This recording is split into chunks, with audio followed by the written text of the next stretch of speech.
అందరికీ నమస్కారం. BS logs and కిచెన్కి స్వాగతం. సీతారామచరితం వినగారండి, శ్రీరామనామము మధురము కదటండి. సీతారాముల కథను వింటే కలుగు జయములు, శ్రీరాముని నామము వింటే తొలగు భయములు. జై శ్రీరామ్. వాల్మీకి మహర్షి రచించినటువంటి రామాయణాన్ని గేయ రూపంలో చెప్తున్నందుకు, మీరు ఆదరిస్తున్నందుకు కృతజ్ఞతాభివందనాలండి. పేరు పేరున మీ కుటుంబాలకి, మీకు ఆ సీతారాముల అనుగ్రహం సంపూర్ణంగా ఉండాలని మనసారా కోరుకుంటున్నాను.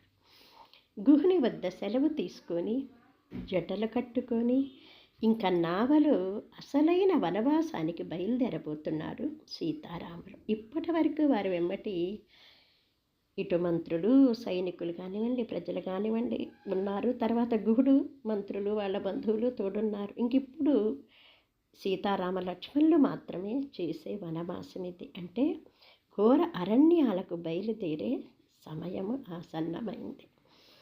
గంగమ్మకు నమస్కరించి మిత్రుని ఓదార్చి, గంగమ్మకు నమస్కరించి మిత్రుని ఓదార్చి, పయనమాయ ముగ్గురు నావలో, పయనమాయ ముగ్గురు నావలో.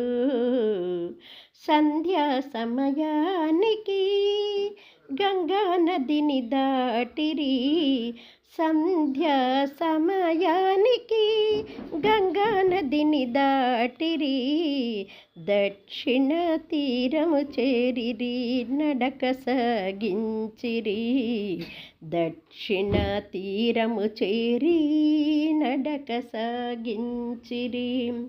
ముందేమో లక్ష్మణుడు, మధ్యలోన సీతమ్మ, ముందేమో లక్ష్మణుడు, మధ్యలోన సీతమ్మ, వెనకే నడిచాడు శ్రీరామచంద్రుడు, వెనక నడిచాడు శ్రీరామచంద్రుడు రక్షణగా.